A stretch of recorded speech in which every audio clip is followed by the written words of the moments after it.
Parou a gravação, parece que ela caiu. Eu comecei a gravar aqui no meu computador, para segurar as pontas aqui. Bom, ela vai voltar. É um prazer estar aqui. Eu sou Regiane Magalhães Boainaim. Fico muito feliz de estar aqui. Para mim é uma alegria de poder, né? É um momento de celebração, celebrar esses 30 anos de carreira de um escritor tão importante para a literatura brasileira contemporânea, que eu tenho a honra e a sorte de pesquisar. Então, eu me sinto muito feliz de estar aqui e me sinto também de estar feliz também de estar aqui por uma questão pessoal também. Fazia muito tempo que eu não estava aqui mais, né, nesse programa, né, assim, fazendo mini cursos por uma questão, né, pessoal, e agora voltar, para mim, é muita alegria. Então, é uma alegria dupla, tripla, e assim vai. Feliz de estar com todos aqui, alguns já conheço, outros não, e hoje nós vamos, então, falar sobre esses 30 anos de carreira literária de João Zanello Carrascosa, né? Então, hoje e amanhã. Nesse momento, a gente vai fazer um sobrevoo pela obra, tá? E pincelando alguns momentos importantes. Estudar Carrascosa, nós precisaríamos de bastante tempo, porque a obra é vasta. Então, fica também um convite para quem quiser estudar um pouco mais a obra. Eu tenho um clube de leitura que chama Flor da Pele, aí a gente pode estender mais as nossas reflexões, as nossas trocas, tá bom? Depois eu deixo aqui.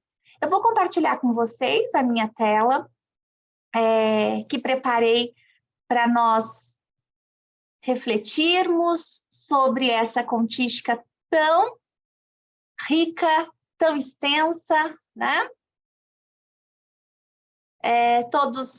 Ela apareceu para vocês? Está tudo certinho aí? Beleza. Então, vamos lá. 30 anos de carreira de João Manzanello Carrascosa, a configuração do poético na contística do autor. Bom, eu fiz questão de colocar essa ilustração, que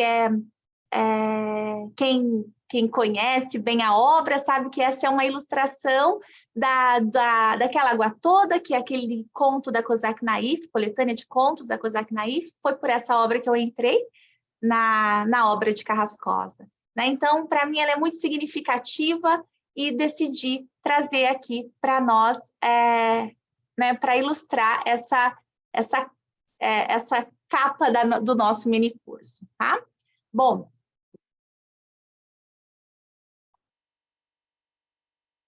qual que é o objetivo, então, desse mini curso? Celebrar os 30 anos de carreira literária de João Zanello Carrascosa. Deixa eu admitir as pessoas aqui. Celebrar os 30 anos de carreira de João Zanello Carrascosa, fazer um sobrevoo pela contística adulta do autor e refletir sobre a configuração do poético na contística dele, né? Bom, isso é hercúleo, né? Porque 30 anos de carreira de um autor que publica tanto, né? É um desafio para nós, mas vamos lá. Vou passar aqui para você.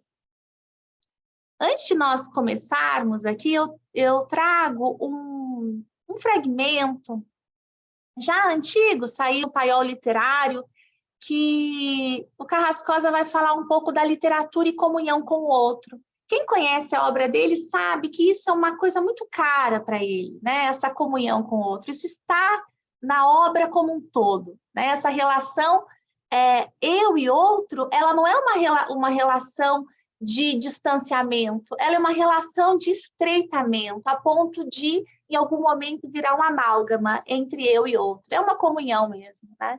E aí ele diz assim, a literatura é a construção de mundos possíveis, é uma forma de a gente sonhar. E aqui ele está retomando Antônio Cândido. Ele diz que, aí ele retoma Antônio Cândido e fala, Antônio Cândido disse, no ensaio dos anos 50, que não há quem consiga viver sem sonhar e que a literatura seria o sonho acordado da civilização. Eu penso nessa direção. A gente precisa sonhar, sair um pouco da agressão do real, reconstruir outros mundos, mundos possíveis, sublimados, sublimados em que se possa entrar em comunhão com o outro. A leitura, e não só a leitura da palavra, mas do mundo, que você pode fazer com o seu corpo, com o seu olhar, com os seus sentidos, tem um valor e uma motivação. É justamente buscar entrar em conjunção com os outros, ou em disjunção. De qualquer maneira, é um ato.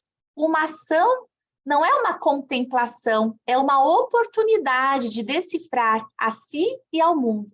Ler permite acariciar a sua dor, acalmar a sua condição, que é a condição humana, breve, precária e, ao mesmo tempo, maravilhosa.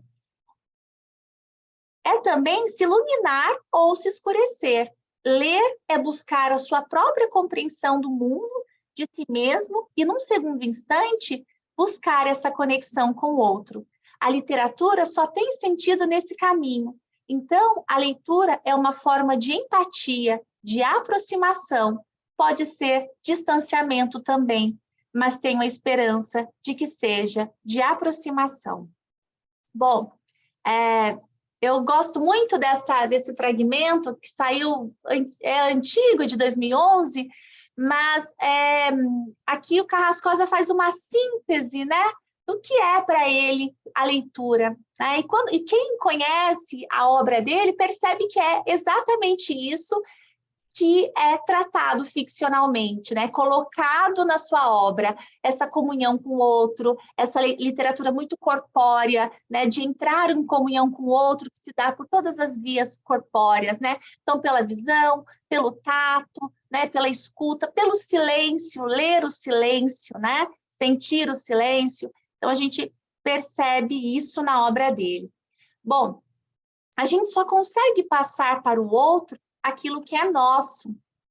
Obviamente, o texto é uma edificação, uma construção. Não é algo que sai por si. Quando trabalho num texto, tento colocar em cada uma das palavras todos os meus dias e todos os meus passos até ali. Ou seja, a minha experiência tem que estar plena, embora ela não apareça. Porque senão eu estaria fazendo qualquer coisa, e não me interessa fazer qualquer coisa. A literatura, para mim, é o desafio de tentar fazer uma escritura que possa gerar esse mergulho do outro na minha história ou na história que estou construindo. Então, alguns autores você lê, gosta e tal, mas não tem como fazer com que eles passem pelo seu filtro e cheguem de forma pura ou impura até o outro, porque aquilo não é seu. Quem sou eu? E aí ele faz essa pergunta e eu quero compartilhar com vocês um vídeo, mas antes eu vou precisar compartilhar aqui o som que eu acho que eu esqueci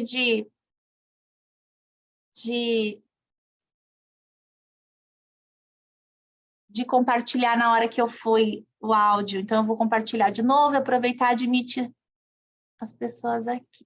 Bom, vamos aqui, share sound. Agora vocês vão ouvir, que do jeito que estava, vocês não iam conseguir. Então, ele pergunta, quem sou eu, né? Então, coloco aqui para vocês. Quem é João Anzanello Carrascosa? Eu acho que legal ouvi-lo, né? Então, vou compartilhar aqui. Bom, meu nome é João Anzanello Carrascosa e eu sou um escritor, mas que tem também uma atividade acadêmica, sou professor de comunicação social e especificamente publicidade e propaganda, de uma área em que eu já atuei durante muito tempo como redator publicitário. Eu nasci em Cravinhos, uma pequena cidade do interior de São Paulo, perto de Ribeirão Preto. Eu sempre digo que é a grande Cravinhos abarca Ribeirão, Araraquara, uma série de outras cidades. E de lá vim para cá fazer comunicação social, onde eu me formei. E aí já fui trabalhando já com literatura desde aquela época. Vim para São Paulo com 17 anos e daqui nunca mais saí. Daqui sempre me instalei aqui como um profissional, atuando então em agências de propaganda na universidade. Daí depois prestei concurso na Universidade de São Paulo, me tornando professor da Escola de Comunicação e Artes. Daí de lá também, seguindo a carreira acadêmica paralela à de redator publicitário, eu fiz o mestrado e o doutorado em ciência da comunicação. E nesse trajeto, misturando essas duas águas, a terceira água, que para mim sempre foi água, né, de corrente principal, a literatura. Então eu venho fazendo a literatura nesse tempo todo. E é uma literatura que, embora eu viva em São Paulo, capital, ela está sempre se remetendo a essas raízes lá de Cravinhos, daquela região mais rural, de um mundo que a gente também já não tem mais, né? A televisão, na verdade, surgiu nos anos 50, mas quando ela chega no interior com força, nos anos 60. Eu nasci em 62 e aí praticamente passei a infância sendo digamos, um cultivador de histórias da televisão. E tinha uma pequena biblioteca em casa e eu gostava muito de ler, e acabaram os livros em casa. Aí passei para a escola, li todos os livros da escola, e havia uma biblioteca pública na cidade. Também li todos os livros que tinha na biblioteca pública. Então a infância era uma infância misturada com a vida com os amigos, como uma criança qualquer da época, jogando futebol, andando de bicicleta, indo para as fazendas ao redor. Então tendo uma proximidade com a natureza, com a plantação de cana, antes a plantação de café, gado, aquela região toda que viveu disso, né, durante muito tempo.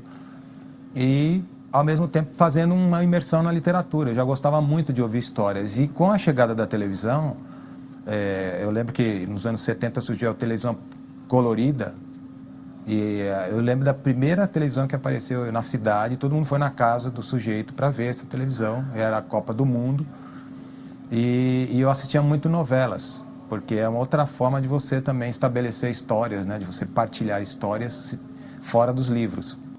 Meu pai era um homem que contava muitas histórias. Ele contava para a gente quando a gente era pequeno, contava histórias para os filhos menores. E, curiosamente, os meus irmãos dormiam, né? Contar histórias para ninar. Meus irmãos dormiam, obviamente, e eu ficava acordado, eu ficava mais interessado naquelas histórias. No dia seguinte, inventava-as ou acrescentava a elas algumas coisas que eu inventava, pensava, e depois comentava com meus amigos. Então eu já tinha também ali uma vontade de narrar também a experiência que vinha do outro e passava por mim. Eu acho que todo escritor, primeiro, é um leitor de si mesmo, né? Então é claro que cada um tem o seu jeito de olhar, e constando nesse jeito a sua própria miopia, né? Seus próprios problemas e alargamento de mundo. E eu penso que eu sou uma pessoa muito cuidadosa e muito respeitosa com a leitura do outro, quando eu estou lendo o outro, né?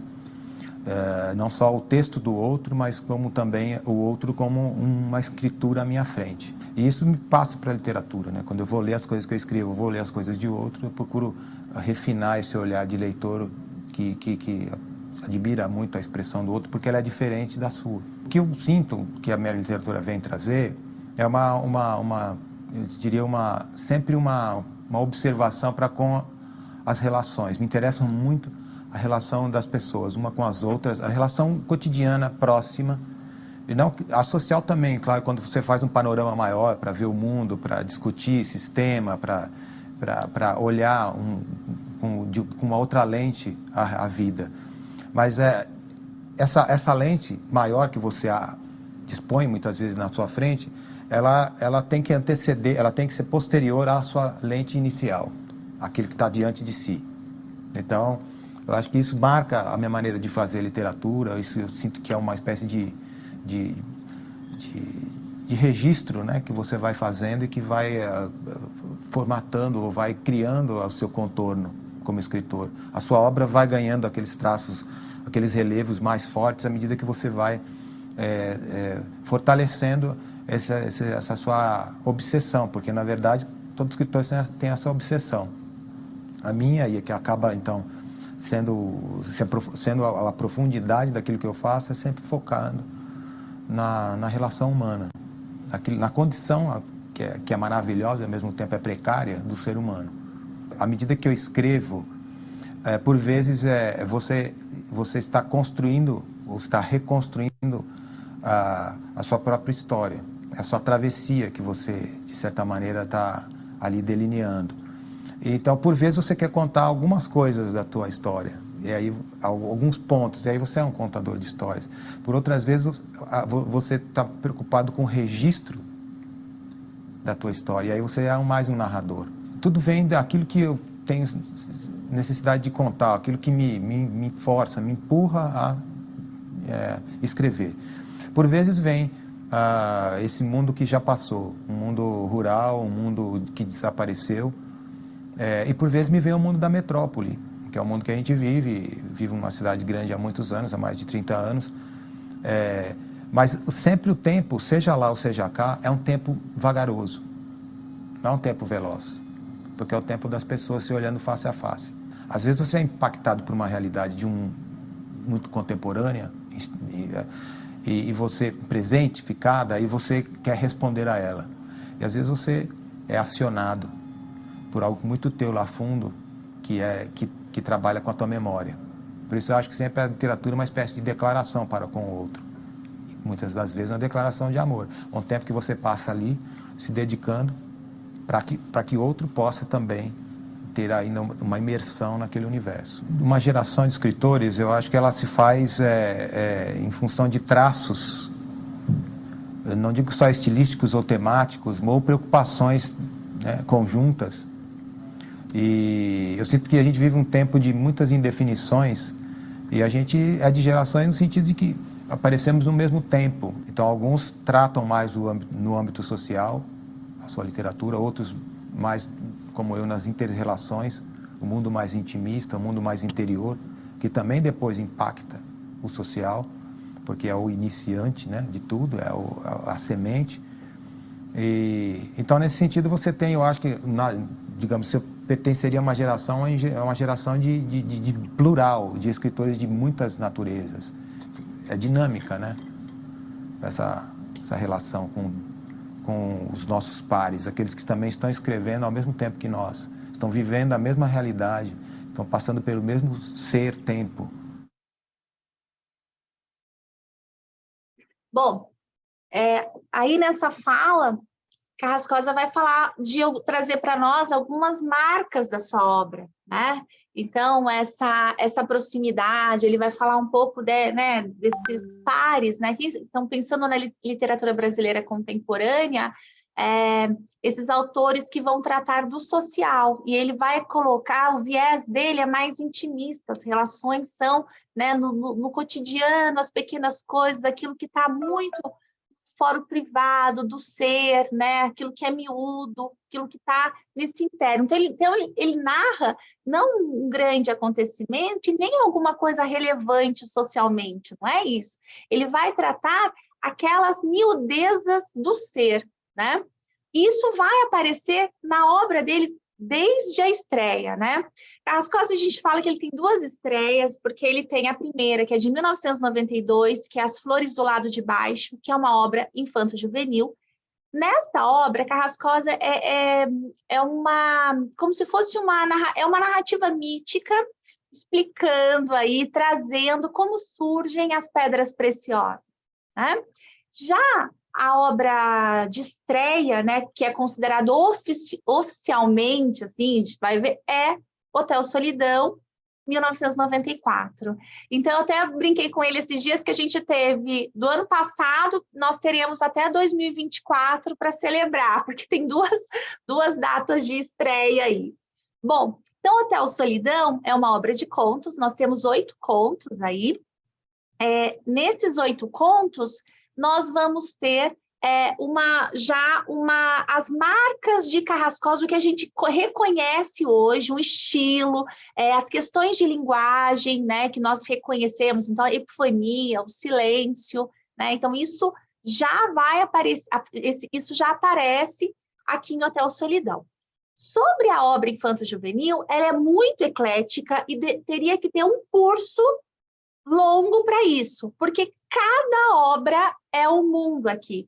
Então, a gente tem essa questão, esse viés que a gente conhece da literatura adulta do Carrascosa aqui, mas tem a aventura, tem algo muito próximo também de poesia, de poema, né? Então, se a gente pegar A Terra do Lar.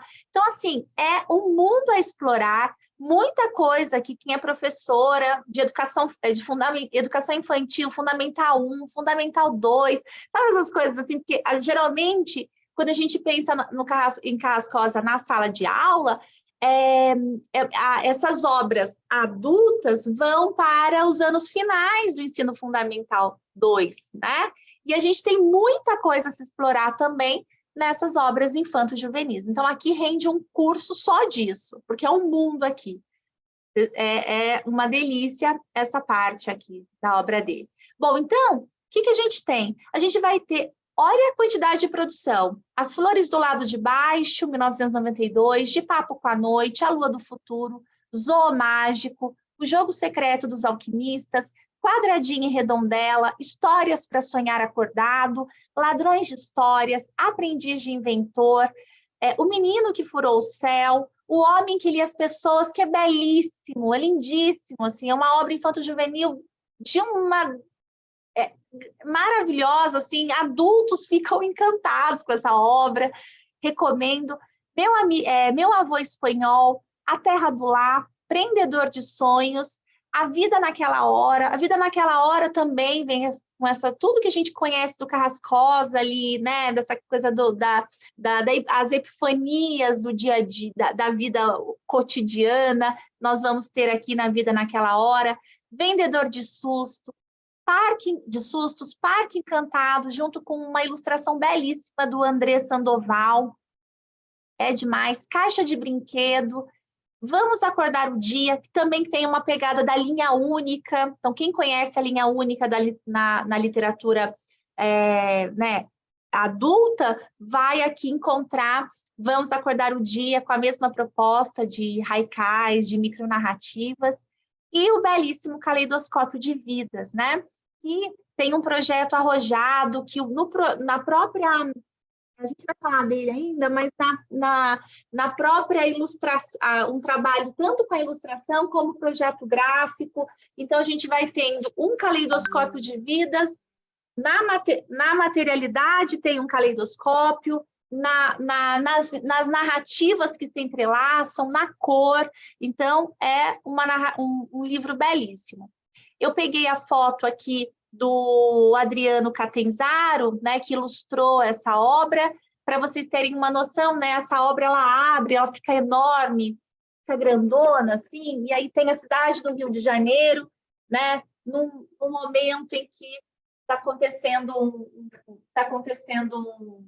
um Réveillon, né, e um personagem que é do lixão está vendendo capa de chuva, e aqui a gente tem o lixão, olha, né, que tem essa imagem aí. Bom, então, as três narrativas, né, elas se encontram, né? Então, a gente tem o menino das capas de chuva, a gente vai ter como é que fala? A história do velho estivador e os catadores, a primeira, os catadores. Então, essas três narrativas, elas se encontram fazendo um caleidoscópio. Então, é um livro lindo, eu super recomendo, catalogado como literatura infanto-juvenil. Bom, e aí nós temos a produção, né, adulta de contos e depois de romance. Carrascosa é um contista, de natureza contista. Mesmo nos romances dele, a gente tem uma escrita muito na brevidade, né? Uma escrita que ela... com um pé na brevidade do conto e um pé na poesia, né? Que é a marca dele. Então, olha a riqueza e a extensão dessa obra.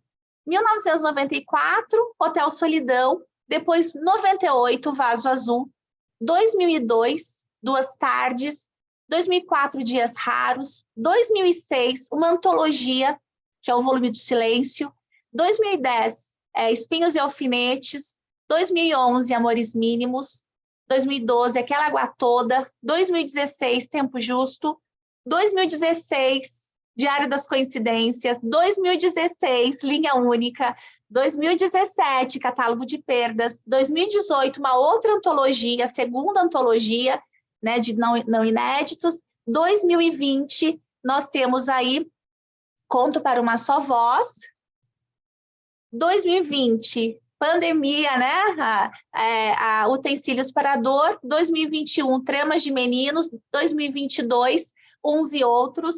Para este ano, mais 4 obras vão surgir aí, Amanhã nós teremos uma novidade para vocês, então não percam, tá?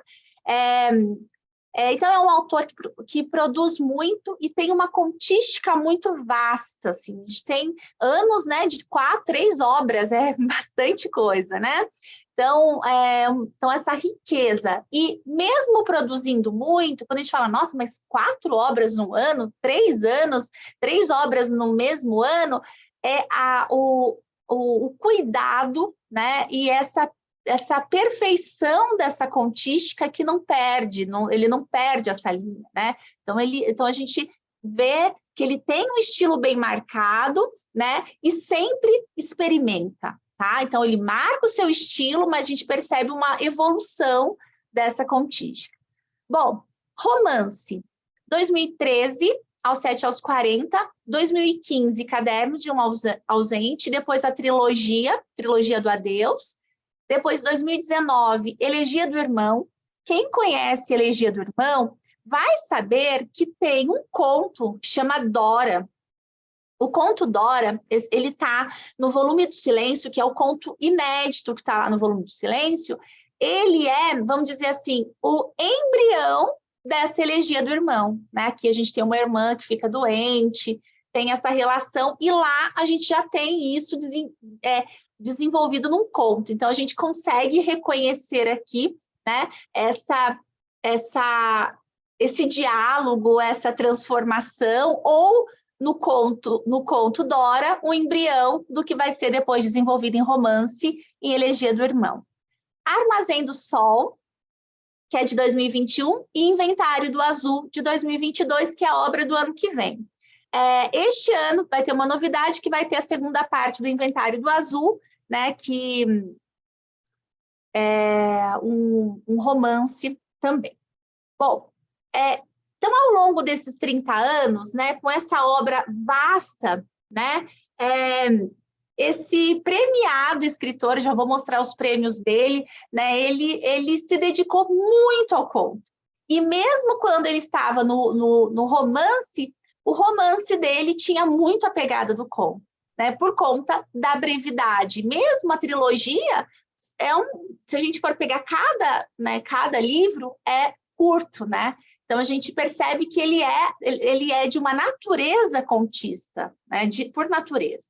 Então, ao longo desses 30 anos de carreira literária do premiado escritor, o conto, seja ele preferencialmente voltado para a criança ou para o adulto, sempre esteve presente e pulsante na produção do autor. Seus contos já foram apreciados por grandes autores de sua geração. Luiz Rufato foi o primeiro que no livro Duas Tardes, ele vai escrever a orelha, e ele vai falar, por exemplo, em 2002, das epifanias, né? Daí depois nós vamos ter o Cristóvão Pesa, e depois a gente tem o Alfredo Bose, que vem falar, né, na coletânea O Volume do Silêncio, ele vai falar, né, do silêncio, né, que aparece nesses contos do Carrascosa. Inclusive, nesse conto aqui, ó, nessa coletânea Duas Tardes, quando você abre essa edição, que é de 2002, a gente tem assim, ó, Duas Tardes e Outros Encontros Silenciosos. Então, desde a estreia até hoje, a epifania, o encontro, esses elementos de linguagem estão na obra do Carrascosa e já foram observados, né, por esses autores contemporâneos de Carrascosa, né?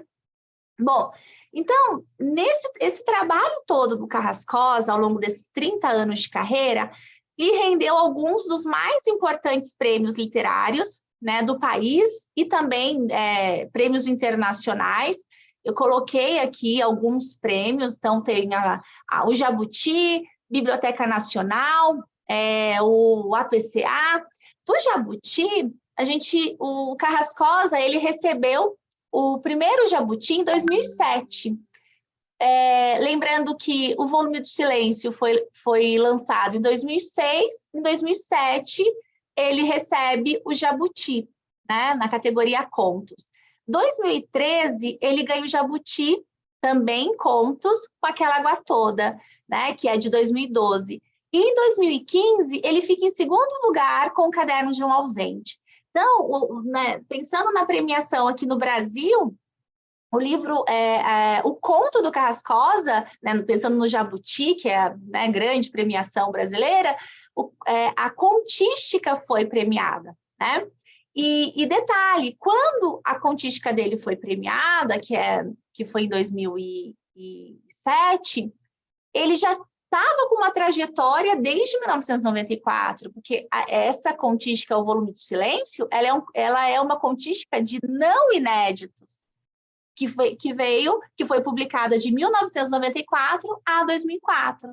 E aí, quando ele foi para Cosaque Naif, ele publica lá e depois é premiado no Jabuti. Então, desde a estreia, esse cuidado, né, essa linguagem, ela já é uma linguagem, né, de potência, ela é uma linguagem bem cuidada a ponto de merecer um prêmio como Jabuti, né? Bom, quem era Carrascosa antes de Hotel Solidão? Eu fiz questão de trazer para vocês essa informação e é uma fala, um texto do Nelson de Oliveira.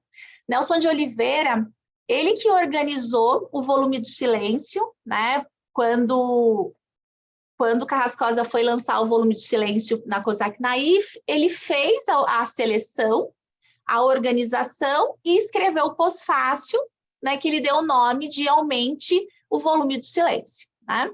E aí ele diz assim: Carrascosa, por volta dos anos 80, costumava escrever contos mágicos e contundentes, mas imperfeitos. Mágicos porque havia neles algo de Cortázar, contundentes por conta do Rubem Fonseca, que respirava em suas páginas, dois prosadores pelos quais o autor era, e ainda é, apaixonado. Imperfeitos porque o autor ainda estava pesquisando e experimentando os caminhos disponíveis em busca de sua própria avenida. Contos com armadilhas por todos os lados, com sexo e violência, muitas vezes bem localizados, como as gordurinhas que deixam certas mulheres mais atraentes. É até estranho a gente pensar em Carrascosa com sexo, com violência, lá, o Rubem Fonseca, né? É uma coisa que a gente não consegue pensar, dada essa contística que a gente conhece. Até que tempos depois do término da oficina, ela finalmente foi lançada, né? Que é a coletânea Hotel Solidão. Chama-se Hotel Solidão e saiu em 1994 pela Escrita Editorial. Com o primeiro livro, a surpresa, Carrascosa mudara radicalmente o seu modo de compor ficção. A compreensão de sua própria literatura agora era outra. O sexo e a violência desapareceram completamente. Os longos e tortuosos parágrafos, à maneira do realismo mágico também. Ficou, na forma literária, apenas aqui é algo muito tênue de Saramago, mestre da ternura e da melancolia, outro prosador caro a Carrascosa. A verdade é que Hotel Solidão é uma das mais belas coletâneas publicadas na década de 90 e de lá para cá o autor só mudou para melhor. A sensibilidade elegíaca, triste e deslumbrante, passou a modelar sua ficção. Mesmo quem é leitor de Carrascosa, geralmente não conhece Hotel Solidão, né? Porque é uma obra que não foi editada, reeditada, ficou na escrita cultural, então somente para sebos, então a gente consegue aí comprar no estante virtual da vida, mas as pessoas não conhecem muito. E então, o que o Carrascosa inaugura com esses 8 contos de Hotel Solidão? Uma perspectiva sensível, que causou estranhamento até nos amigos lá da oficina, né, do João Silvério Trevisan, né? Então, o Nelson de Oliveira fala sobre isso, né? Então, esses 8 contos, eles aparecem na contramão, indo na contramão da clave da volta ao engajamento realista com os problemas sociais. Gente, pensando na literatura contemporânea, pegando assim na esteira o que vem de Rubem Fonseca para cá, a literatura contemporânea, assim, pensando nos autores contemporâneos de Carrascosa, então é muito social, a violência, a marginalidade, né? Então essas questões são muito tratadas. E Carrascosa não vai falar disso, ele vai na contramão disso, né? Então o real, então falar do real e com o real vai tornar-se sinônimo de consciência subjetiva e de uma aproximação literária ao mais cotidiano, autobiográfico e banal. O estofo material da vida ordinária em seus detalhes mínimos. Então, ele vai preferir a vida cotidiana nos detalhes mínimos, né? Então esses 8 contos vão fazer um mergulho no cotidiano, nas situações íntimas que envolvem sentimentos de dor, morte, encantamento com a vida, tristeza, enfrentamento do desconhecido. E de linguagem, nós vamos ter a epifania e o silêncio aí. Então, esses elementos aí, pensando na temática, pensando na linguagem, né? Na proposta, isso ainda está, isso permeia toda a obra de Carrascosa, né? De 1994 até hoje, tá? Bom, mas é claro que ele evolui, né? Obviamente, e muito, essa é a obra de estreia dele. Então, o que é preciso dizer? Ir na contramão dessa clave da volta aos problemas sociais, né? Que é uma fala do Schellhammer, não significa negar o social. As questões sociais, elas ganham, para Carrascosa, um tom sublime e intimista, em razão da escolha da lente do narrar. O que vai fazer a diferença são os procedimentos, os artefatos de linguagem que vão tratar daquilo, e como isso vai chegar para nós, leitores. Na arte, é tudo procedimento, né? Então, se a gente pegar lá o Chiklovsky, a arte como procedimento. Então, o que isso vem como efeito para nós? Vai ser procedimento de linguagem. Então, por isso que a escolha da lente do narrar. Eu fiz questão de trazer aqui para vocês um conto que vai tratar da favela, vai falar da favela, e aí se você pegar a favela tratada por Carrascosa, é um viés, né? Então, se a gente pegar, por exemplo, Marcelino Freire, ou se a gente pegar o Paulo Lins no romance, o que é a favela, né? O que é outra coisa, né? Por quê? Porque são as lentes e o modo de narrar. Cada escolha, seleção, o efeito vai ser outro.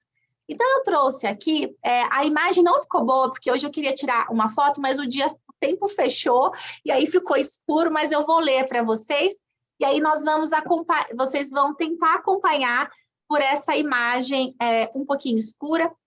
Esse conto, ele chama No Morro, ele surge, a primeira vez que ele apareceu foi em Duas Tardes, tá? Página 83. Vamos lá. Ele é curtinho, então dá para ler. Ele é assim. O menino voltou correndo, arfante, com um coador de café que a mãe pedira para ele comprar. O barraco distante da avenida, onde se situava a única venda que abastecia a favela, equilibrava-se no alto do morro entre dezenas de outros iguais, cortados pelas ruelas que se entrecruzavam com as linhas de suas mãos. Retirou a folha de zinco que servia como porta, entrou e recolocou-a no lugar. Usava uma camiseta cheia de furos, uns chinelos de borracha estropiados, uma bermuda larga que lhe deixava à mostra os ossos da bacia, embora tivesse passado pelas presilhas um barbante à guisa de cinta e o amarrasse para segurá-lo. Comecem a observar esse narrador em terceira pessoa, esse narrador aí, né? Ele vai focalizando, ele até dá um plano médio, percebe, consegue captar esse menino, mas ele vai aproximando do menino. E isso está muito em relação com o projeto de Carrascosa, que é essa proximidade, essa intimidade. Então, a escolha da câmera do narrar, ela vai sempre partir de um plano médio para próximo, para um detalhe. Repare o detalhe da camiseta cheia de furos. Então, isso não está no distanciamento. Então, quando a gente pensa num social, numa literatura que vai priorizar esse social, né, nós vamos ter um distanciamento no sentido de uma panorâmica, numa questão mais geral. Aqui é sempre do médio para o detalhe, do médio para o close, tá? Entregou o coador à mãe, debruçada ao fogão, despejou o troco na mesa tosca, tirou a camiseta, pendurou-a num prego da parede e deitou-se no colchão a um canto. O único conforto que ali lhe cabia. Abraçou-se à bola de futebol murcha que um dia achara no lixão. Descansou um instante, observando a mãe de costas a cozinhar quieta e acima de sua cabeça a abertura na parede que servia de janela, pela qual podia ver o sol flutuando no céu como uma gema de ouro. Repare que esse narrador ele vai para trazer o que é para esse menino, é uma narrativa em terceira pessoa, mas para trazer o que está na consciência do menino, ele vai emprestar a focalização para o menino. E ao emprestar a focalização para o menino, nós como leitores vamos saber o que esse menino vê e o que ele pensa. E nesse momento, a janela pela qual podia ver, então a gente vai vendo que a focalização está tanto no olho do menino, que é ele que vê agora, embora seja um conto em terceira pessoa. Então ele fala assim, descansou um instante, observando a mãe. Tá? Então, geralzão é um narrador em terceira pessoa, mas é um narrador em terceira pessoa numa onisciência capaz, inclusive, de emprestar a focalização para o menino. E ao emprestar a focalização para o menino vê. Olha, então comecem a observar os verbos que indicam ver, visão. Então, olha, abraçou-se a bola de futebol, murcha que um dia achara no lixão. Descansou um instante, observando a mãe de costas a cozinhar, quieta, e acima de sua cabeça, a abertura na parede que servia de janela, pela qual podia ver o sol flutuando no céu como uma gema de ovo.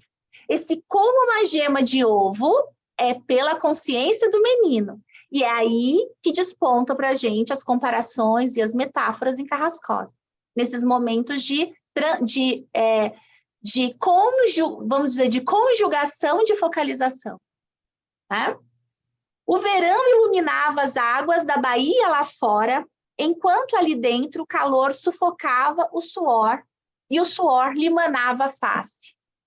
Vejam isso, agora a gente sabe que a focalização está no menino, agora o narrador, o verão iluminava as águas da baía, agora não é mais o olhar do menino, né? Enquanto ali dentro o calor sufocava e o suor lhe manava da face. Gostava de vê-la, mãe vivendo silenciosa a sua vida diante dele. Sem gritos, vou passar aqui para vocês.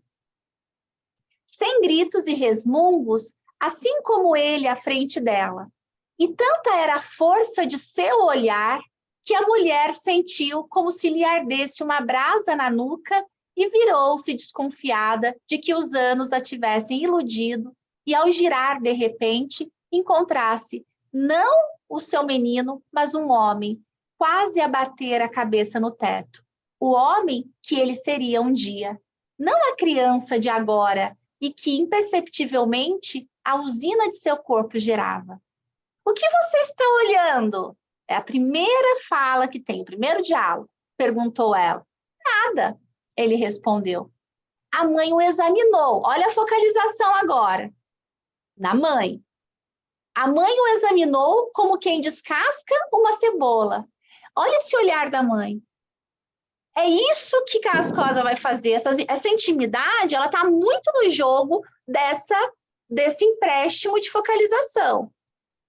A mãe o examinou como quem descasca uma cebola, tirando as películas que escondem o seu miolo sadio, e se o filho se enternecia vendo-a pelas costas, esperando que se virasse e lhe revelasse um sorriso de cumplicidade, a mãe podia detectar o que ainda era semente nele, o que ainda era raiz, e reconhecê-lo pelo avesso, folha que se soltara de seu corpo, como a pena caída ainda é do pássaro. Uma brisa entrava pela fresta da parede e refrescava a face afogueada do menino. O cheiro do café serpeava no ar até se enfiar em suas narinas, atrás de outro cheiro atávico. Cansou? Perguntou ela. Cansei, respondeu ele. Por que voltou correndo? O menino não respondeu. Ao menos com a voz, o corpo o fez com um mover de ombros e ele fechou os olhos. O coração golpeando o peito como uma flor que põe todas as suas forças no ato de se abrir. Assim são as crianças, pensou ela, como outras mães, correm para que logo nada tenham a fazer. Bom quando tinha a idade do filho, não sabia que haveria de passar a vida a fazer tantas coisas às pressas, e todas a dar em nada, que nada era aquele viver, só suportável por ter os olhos dele envolvendo-a em silêncio. Grãos únicos de luz na nuvem de poeira que era. Repare que esse narrador onisciente entrega para nós até o que a mãe pensa, né? Então, é esse miudinho, esse interno que vai sendo trazido para nós nesse jogo de focalização, que às vezes é assumida por um narrador onisciente que tem essa visão, né, de uma movência, né, ele consegue ir para frente, para trás, saber de tudo, de informações que o narrador só externo não conseguiria nos dar, e também esse empréstimo de focalização que vai mostrar para a gente o que a personagem está sentindo, que está no campo de consciência dela.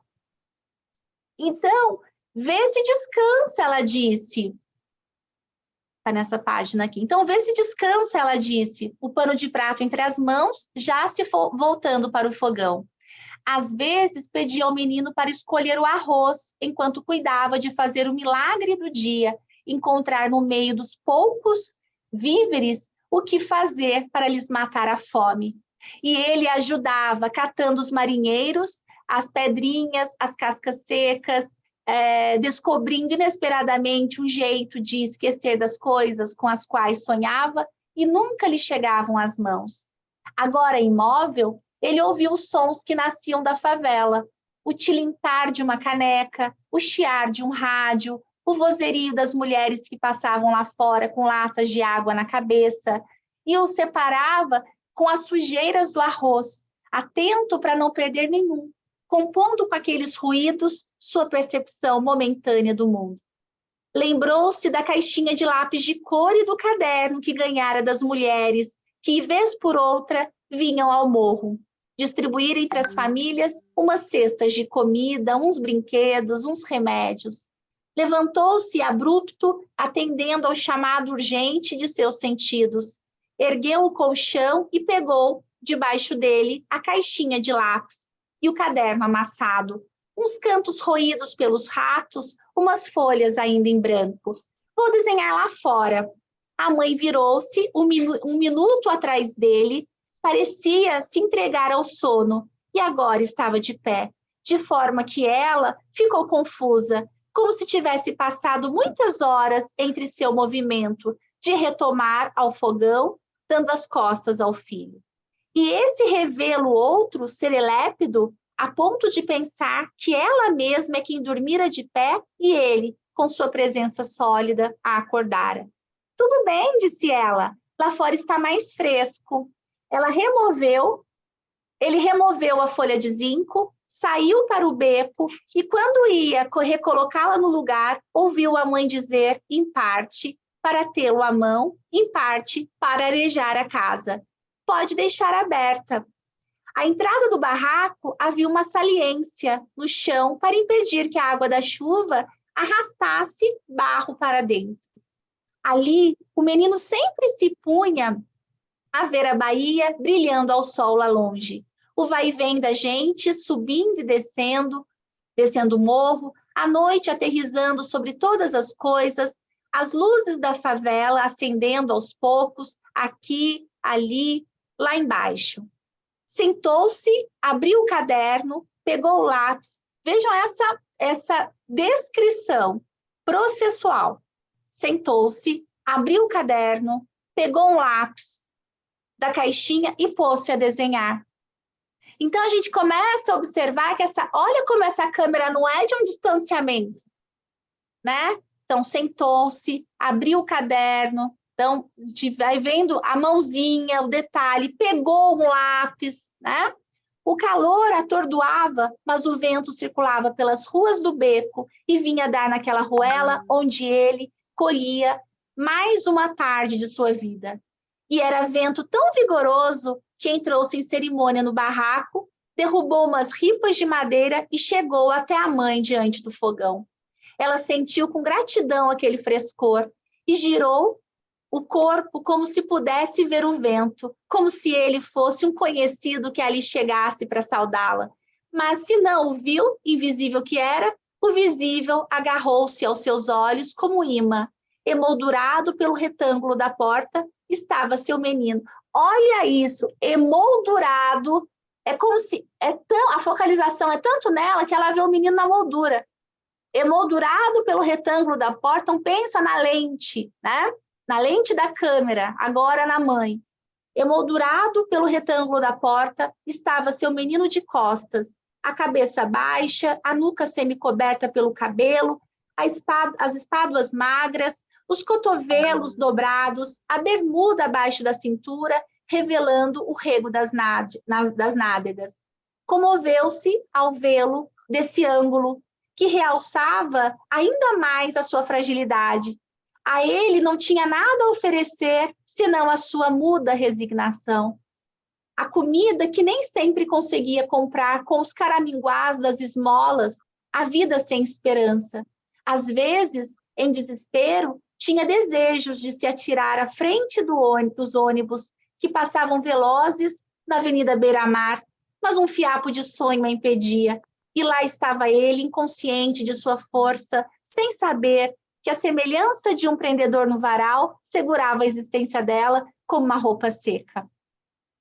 Em traços grotescos, o menino desenhou um barraco com uma antena de TV, o sol e umas nuvens acima dela, abaixo uma meia-lua de praia. E logo, sem hesitar, uma criança com sua bola de futebol e uma mulher, como se suas mãos só soubessem dar a vida àquelas figuras. Em seguida, começou a pintar, escolhendo as cores com atenção, que o azul do céu não era o mesmo do mar, o marrom do barraco, distinto do marrom do cabelo da mãe. Preenchia os espaços brancos, ouvindo o som do lápis, em atrito com o papel, mordia os lábios, olha o detalhe, mordia os lábios.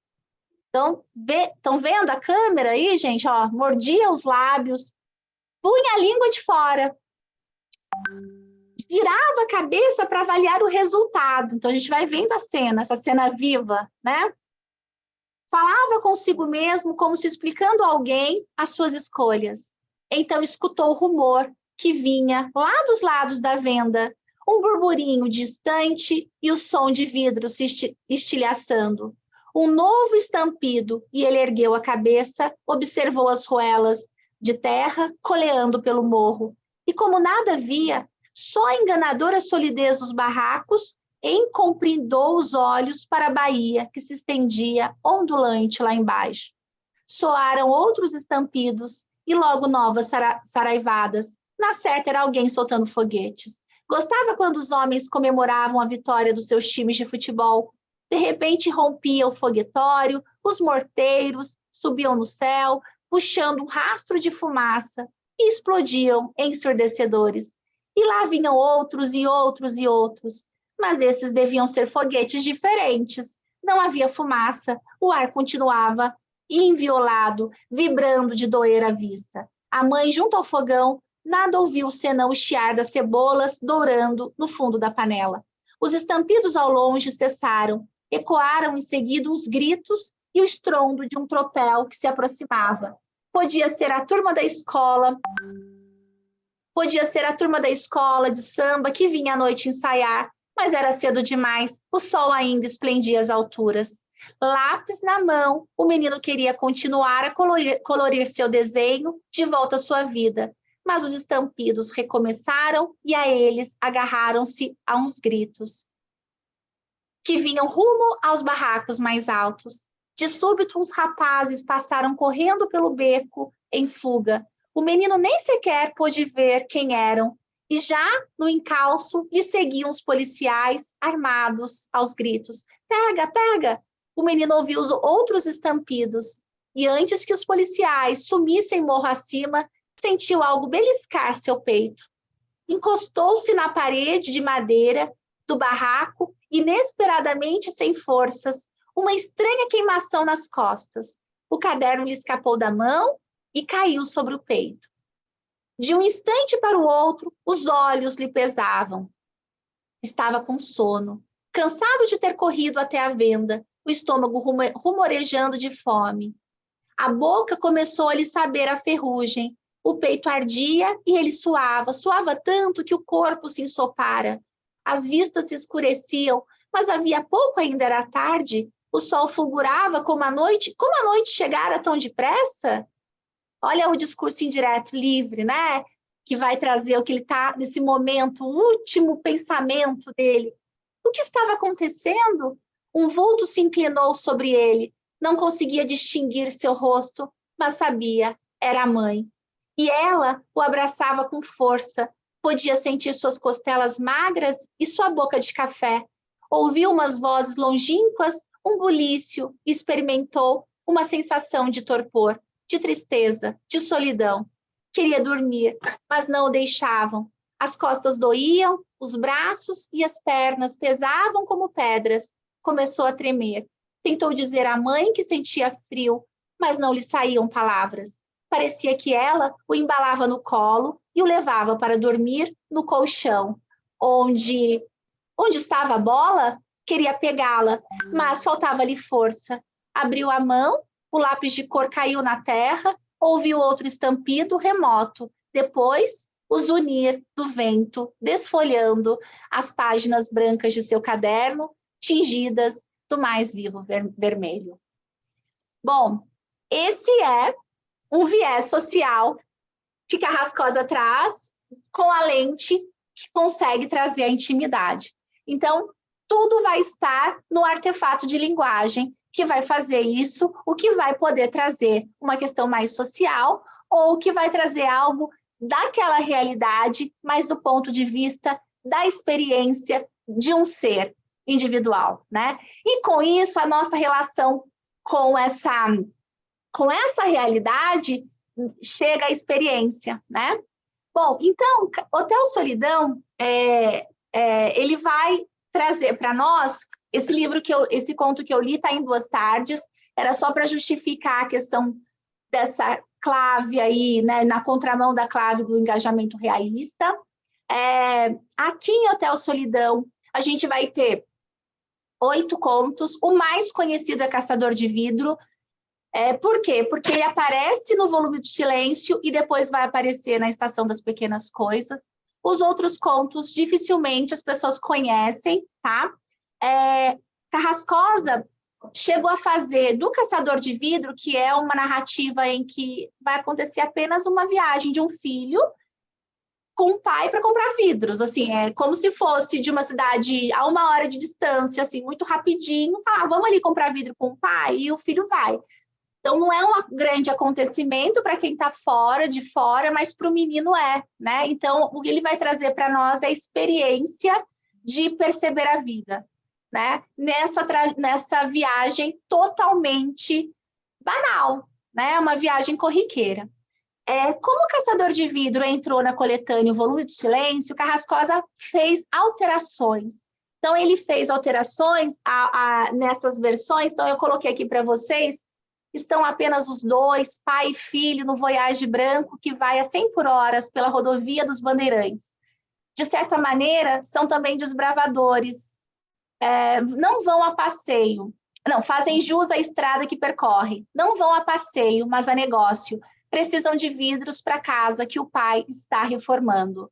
Bom que se diga logo, o filho ainda é menino, vai sair da infância em breve, nestes tempos de crianças de 7 anos, já se atordoa com as exigências do caminho, a vida já arde no estômago.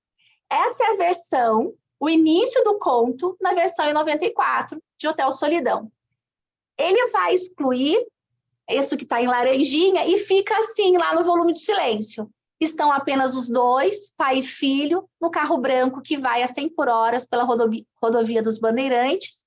Não vão a passeio, mas a negócio. Precisam de vidros para a casa que o pai está reformando.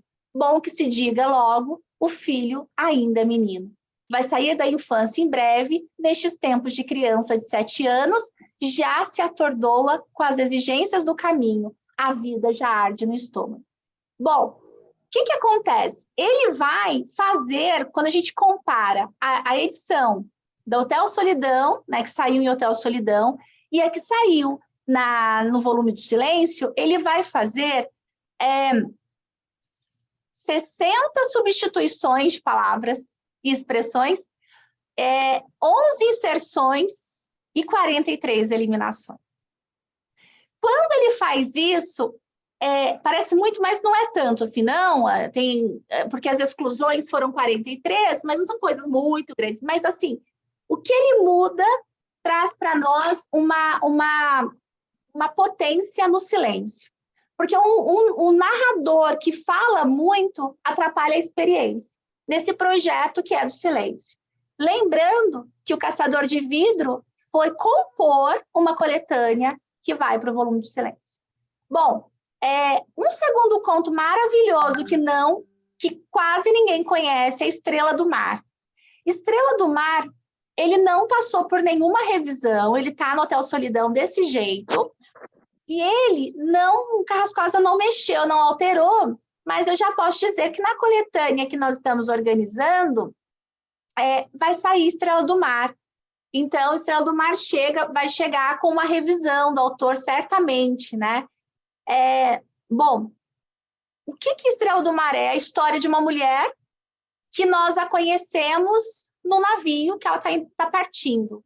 E ele começa assim, também o narrador em terceira pessoa, mas sempre com aquele jogo de onisciência, que eu já mostrei, de narrador onisciente, que também passa a focalização para a personagem. Já cruzamos a noite em mais de uma ocasião. Outra está a caminho. Convém, pois, relatar agora uma viagem ao esplendor do meio-dia, ora sempre esquecida, ainda que essencial para se entender as outras, todas do dia, os dias, todos da vida. Sobretudo porque Marina vai partir em minutos. Seu nome já antecipa a via. A jornada será marítima. Fulgura o sol escaldante, prenunciando uma tarde abrasadora, e sua intensa luminosidade reverbera nas águas tranquilas da Bahia, onde o navio atracado vai logo içar as âncoras. A esta hora, navegando já a segunda metade do dia, Marina não tem a que ou a quem se atar. Ao contrário, foi ferida por uma revelação do fado semanas antes, razão pela qual embarca assim dividida. Mas para Marina, a viagem parece falsa e sem sentido. No combate com o festivo esplendor do meio-dia, sua alma povoa-se dos negrumes. Sacode a um tufão interior. Perdida está no oceano, não pacífico, com o que vem dar na Bahia. Sigamos, pois, navegando o passado, e em seus vazios, poças abissais, os dois foram mergulhando no amor sem exigências. Então, é uma história aí de um amor conflituoso, dela com um personagem chamado Ulisses. Ulisses é oceanógrafo, Marina é cantora. Nutrindo-se tão somente de concessões, se vale chamar-se amor um mergulho desse tipo. Quanto mais se afundavam um na história do outro, menos se reconheciam na matéria volátil dos sonhos. Certamente não pertenciam ao mesmo plano desvairado da criação. Sabiam-se polos contrários desde o início. Mas que poder tempestuoso os unia nas duas metades do dia? Com frequência, Ulisses sumia pelo alto mar em expedições científicas, semanas ausentes. Ensina-me a mergulhar, exigiu. Não me interessam estrelas mortas. Porque ele sempre, quando ele ia para o mar, né, sendo oceanógrafo, ele trazia para ela estrelas mortas. E ela falou, não me interessa estrelas mortas, eu quero ver as estrelas no mar, vivas, né? Você é de água doce, ele disse. O mar tem cavalos mais delicados, ela retrucou. Zonzo de tantos pedidos, finalmente ele decidiu batizá-la. Mergulharam uma manhã à beira das penedias e Marina pôde ver, através da neblina lilás das águas, as estrelas imóveis, mas vivas, e também os cavalos marinhos, os polvos sonolentos, os cardumes vacilantes de peixes eriçados. Ao submergir, cessaram os ruídos vívidos da superfície, e então ela diluiu-se no mundo abominavelmente silencioso da liquidez, povoado pelos ecos da morte. Então ela está nesse silêncio desse mar, né? Então ela está aí nesse silêncio. As radiâncias do sol transformaram-se no reino fluido em nesgas de luz estremecida. Ali sua voz transparente, ela era cantora, jamais encantaria Ulisses. Aí a gente vai ter essa intertextualidade, interdiscursividade, né? Então Ulisses, né? O mar, a voz, né? Jamais encantaria Ulisses como na noite em que se misturaram. No batismo aquela manhã, furando em câmera lenta a etérea teia das águas, ela compreendeu que jamais teria Ulisses. Então aqui aquela epifania, aquela revelação, né? Jamais teria Ulisses e, no entanto, ele boiaria em sua memória até o fim dos tempos. Antes de subir, viu quando ele cutucou uma estrela do mar e esmagou-a com o arpão. A despeito da densa penumbra do mar, não tão fundo à beira das penedias, poderia jurar que atrás dos óculos de mergulho, os olhos de Ulisses sorriam com maldade. Era como se sua alma se contorcesse prazenteira ao matar um ser que a maravilhava. Teve a certeza de que o amor para ele só se legitimava pela destruição. Mas agora, avancemos para o presente. O navio já deixou a baía e desliza pelas águas reluzentes. Então, esse narrador, em onisciência, ele tem uma mobilidade. Então, a gente vai ter prolepses, analepses. Então, é um conto até longo, é um conto longo, que vai mostrar como eles se conheceram. Então, esse narrador onisciente, ele consegue trazer tudo isso para nós, por conta da sua onisciência, mas empresta a focalização para a Marina que vê tudo, ela vê o exato instante em que Ulisses vai furar a estrela do mar, e ali ela tem a revelação, né? Quer dizer, aquele encantamento, aquele ser que maravilhava, que enfeitava, né, o fundo do mar, ele tinha o prazer em destruir. Então, então ela se viu naquela relação ali, né? Bom, o sol escaldante continua sua viagem, parece pender-se no meio do céu, hirto, mas sabe-se, já percorre a outra metade do dia. Ulisses não vem, agora estará mergulhando à procura de outras estrelas. Marina sente tufão interior quase a devastá-la, mas seu juízo permanece translúcido. O navio segue rumo à linha inalcançável do horizonte, enquanto ela contempla o céu cor de berilo. Tem o oceano pela frente e já a insuportável vontade de voltar. Eu acho esse conto lindíssimo. Vocês também? Né? Bom, então, essa antologia, o Volume do Silêncio, nós temos aí 17 contos, 15 são não inéditos. Esses 15 saíram de Hotel Solidão, que é a obra de estreia, O Vaso Azul, Duas Tardes, Dias Raros, Meu Amigo João, Contos sobre Tela, que é o Poente, e tem o Dora aqui, né? O Dora é aquele que eu falei da irmã, sabe? Né? Que eu falei que é um embrião ali depois do romance do Elegia do Irmão. Bom, o que foi? Então, aí, ao longo da carreira do Carrascosa, aí também aconteceu a segunda antologia, né? Que é essa antologia Estação das Pequenas Coisas. Nessa primeiro volume de silêncio, o viés foi o silêncio da escritura, né? Na segunda, foi apresentar ou representar para o jovem leitor o Carrascosa. E a terceira, desse viés do mínimo, essas miudezas que tem na obra do autor. Bom, qual a importância do volume de silêncio na carreira do autor, né? É um divisor de águas. Por quê? Nós vimos que ele recebe depois o Jabuti, em 2007, né, com essa obra, e ele vai falar numa entrevista que ele deu para o Márcio Vassalo, que foi na pandemia, assim, os meses iniciais da pandemia, aquele inferno. Eu lembro que eu assisti essa live. Aí ele diz assim: num determinado momento, os meus primeiros livros estavam desaparecendo. Hotel Solidão tinha sido publicado pela editora Escrita. O segundo livro, que era O Vaso Azul, tinha também se esgotado pela Ática. Duas Tardes estava publicado pela Boitempo, como está até hoje, mas era uma editora pequena. Então, também tinha-se uma dificuldade em encontrar o livro. O outro livro, meu amigo João, tinha saído pela Melhoramentos, então tinha-se a impressão de que ele era um livro infanto-juvenil. Não tinha muita saída.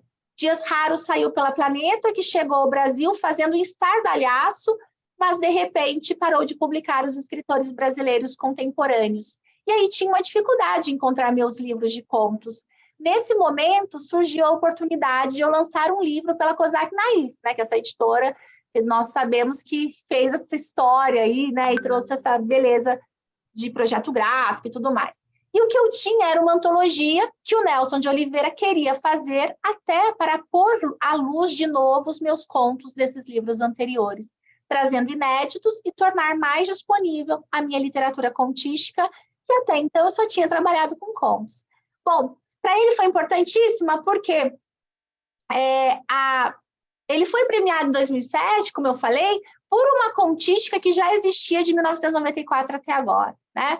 E que, então a gente percebe aqui, olhando isso tudo, a gente percebe uma temática que se mantém, que já estava lá no Hotel Solidão, o estilo, linguagem, mas sempre o aperfeiçoamento, né? Então, quando esses contos foram selecionados para ir para o volume de silêncio, Carrascosa fez a revisão deles, né?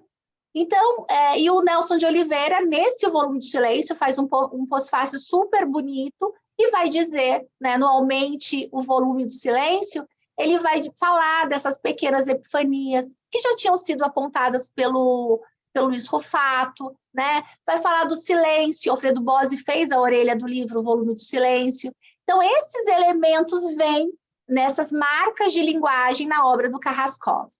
Eu vou parar de compartilhar aqui, que passou rápido demais, queria falar um monte de coisa, Beth, mas já deu o nosso horário, né? Já, eu estou tentando te avisar. Você está me ouvindo? Eu tô. Eu estava tentando te avisar para a gente poder ter uns minutos aí de conversa, de abrir para perguntas, mas com o adiantado aqui da hora, eu já soltei a lista de presença, né? E foi maravilhoso, assim, inspirador, né? Essa análise que você traz dos contos. Que bonito você trazer o conto inteiro, a leitura inteira, né? Do texto, porque dá bem a medida dessa música que o Carrascosa compõe com as palavras, né? Salvo engano, ele está aqui com a gente, viu, Rê? Só para você ter essa informação. Não sei se você percebeu quando ele chegou. Não, né? não percebi. Beth, eu fiquei tão aqui olhando o slide que eu dou uma... Beth, aí eu não vi mesmo. E fico feliz que ele esteja aqui. O que eu quis nesse momento, né, com esse primeiro momento do curso, foi trazer de uma forma muito assim, né, de sobrevoo, essa história, né, dessa produção, de como vem, né, e aí quando, no próximo momento, amanhã a gente vai continuar isso, ver a virada também da obra dele, né, pensar nesses elementos, pensar no Amores Mínimos, que é uma obra importante, Linha Única, todas são importantes, mas tem umas que nós vamos ver umas coisinhas diferentes, alguma coisa importante a tratar aqui, e aí eu volto em outro momento para falar mais sobre essa obra. Aí é... Eu destacaria algo que você disse no início, que eu achei, que acho que já pode ficar aqui como agenda, que é um mini curso, uma fala sobre a produção para crianças e jovens, né? O que você chamou de literatura infanto-juvenil.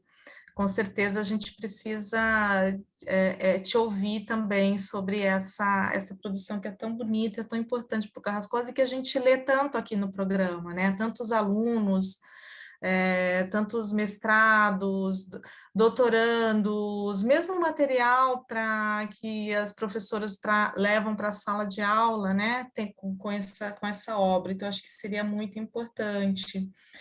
Também destacar essa preferência pelo conto, né?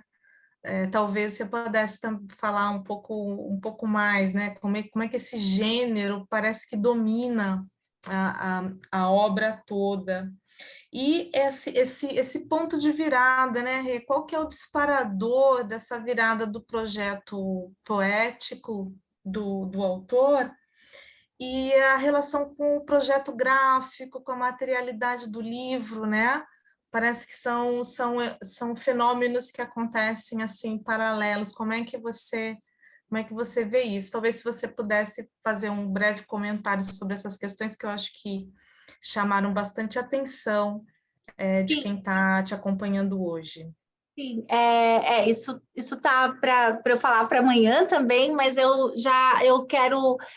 Quando o Carrascosa entra pela Cosaque Naif, e a Cosaque Naif tem né, tinha né, esse papel e esse desejo, né, de trazer obras de qualidade e com cuidado, né, no projeto gráfico, na materialidade, ele traz, por exemplo, obras importantes, assim, quando a gente pega, por exemplo, aquela Água Toda, né, até coloquei a imagem abrindo aqui, com aquele papel, com aquela pele fina das coisas, então a gente já tem na materialidade aquela pele fina, é como se ali nós já começássemos a ler, né, que é nessa relação de toque, é muito corpórea, né? Então essa obra corpórea, essa obra de sensação, de visão, né, de passar a mão, né, para isso tudo vai estar na obra dele. E claro, na entrada na Cosaque Naif, isso teve uma possibilidade, né? Então, em 2012, aquela Água Toda.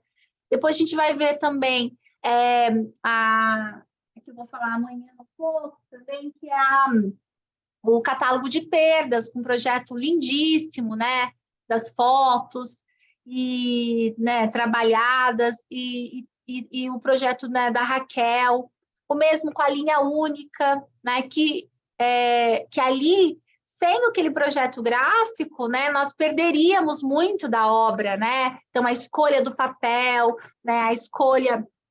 Porque ele vai trabalhar essa palavra também como imagem, né? Então, por exemplo, última palavra, susto, olha, né? Então, essa visualidade, né, da palavra, essa palavra que é antes de tudo, antes de dizer, ela se mostra, né? Então, isso vai nesse trabalho né, com o papel, com o projeto gráfico, né, com a materialidade do livro, né? Então, isso Carrascosa vai a partir de 2010, né? Então, depois do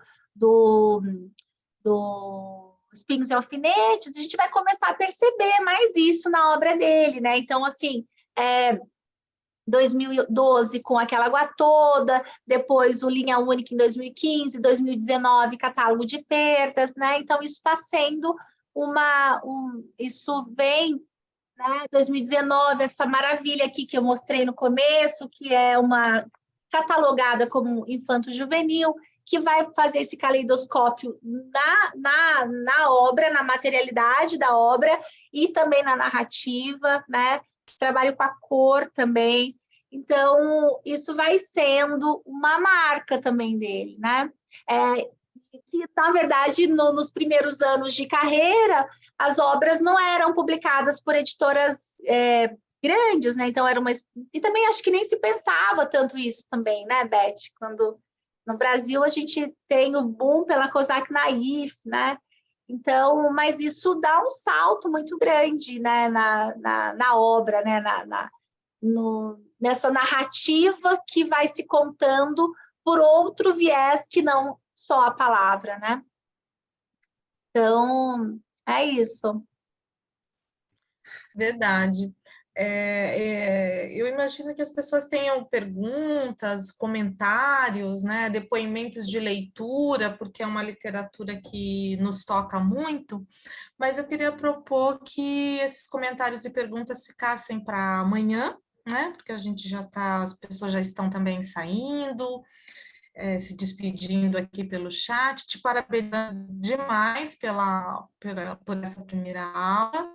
E então fica o convite para retornarmos amanhã, né? Obrigada pela presença de vocês todos e todas. Fico tão feliz de ver aqui as Cari reconhecendo aqui as pessoas, os nomes.